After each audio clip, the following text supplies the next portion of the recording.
சிவகாசி பட்டாசு கிடங்கில் ஏற்பட்ட பயங்கர வெடிவிபத்தில் 6 பெண்கள் உட்பட 8 பேர் உயிரிழந்தனர். விருதுநகர் மாவட்டம் சிவகாசி புறவழிச்சாலையில் ஆனந்தராஜ் மற்றும் செண்பகராஜ் என்பவர்களுக்கு சொந்தமான பட்டாசு கிடங்கில் இருந்து வெளிமாநிலங்களுக்கு அனுப்புவதற்காக வாகனங்களில் இன்று வெடிகள் ஏற்றப்பட்டன. அப்போது உராய்வு காரணமாக வெடிகள் வெடித்ததில் பட்டாசு கிடங்கில் இருந்த பட்டாசுகள் அனைத்தும் பயங்கர சத்தத்துடன் வெடித்து சிதறின.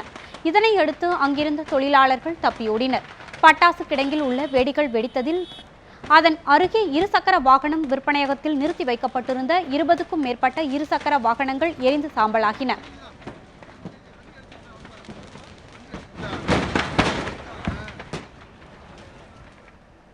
வெடி விபத்து காரணமாக கிடங்கு மற்றும் லாரியில் இருந்த பட்டாசுகள் அனைத்தும் வெடித்து சிதறியதால் அப்பகுதியில் கடும் புகைமூட்டம் சூழ்ந்து பட்டாசு கிடங்கின் அருகே இருந்த ஸ்கேன் சென்டருக்கும் தீ பரவியது.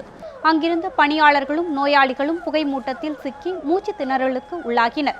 அங்கு வந்த தீயணைப்பு வீரர்கள் அவர்களை மீட்டு சிகிச்சைக்காக மருத்துவமனைக்கு அனுப்பி வைத்தனர்.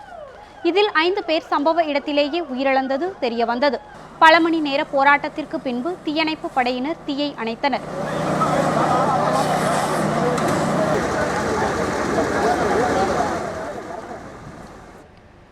வெடி விபத்தில் காயமடைந்தவர்களை தீயணைப்பு துறையினர் மீட்டு சிவகாசி அரசு மருத்துவமனைக்கு சிகிச்சைக்காக அனுப்பி வைத்தனர். காயமடைந்தவர்களுக்கு தீவிர சிகிச்சை அளிக்கப்பட்டு வருகிறது. காயமடைந்தோர் மற்றும் உயிரிழந்தோரின் உறவினர்கள் மருத்துவமனையில் குவிந்துள்ளனர்.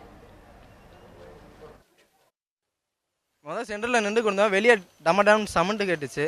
என்னன்னு பார்க்க போனப்ப முன்னாடி இருந்த லாரி 407 அதான் படிக்க ஆரம்பிச்சது. டமன் சவுண்டு கேட்டுக்கிட்டே இருந்துச்சு. என்னன்னு வெளியே போகும்போது அது அதிகமாக அடிக்க ஆரம்பிச்சிருச்சு. நாங்கள் இங்கிட்டு வர முடியல, அங்கிட்டு போகல, வெளியே போயிட்டோம். போனப்போ அது ரொம்ப அதிகமாக அடித்து பக்கத்தில் உள்ள பட்டாசு கடை அந்த கடை தான் பிடிக்க ஆரம்பிச்சது. பிடிச்சிட்டு ரொம்ப அதிகமான உள்ளே இருந்தவங்க ரூம் மொத்தம் உள்ள 4-5 ரூம் இருக்குது. லேப்னு இருக்குது. அந்த லேபில் இருந்தவங்க ஃபுல்லாக நாங்கள் பின்னாடி கூடி ஓடி வந்து உடச்சி எடுத்துட்டோம். லாஸ்ட்டாக கிச்சனில் இருந்தவங்க ஃபுல்லாக அதிகமான புகை அதிகமாக ஆரம்பித்தோன்னே லாஸ்ட்டில் இருந்தவங்கலாம்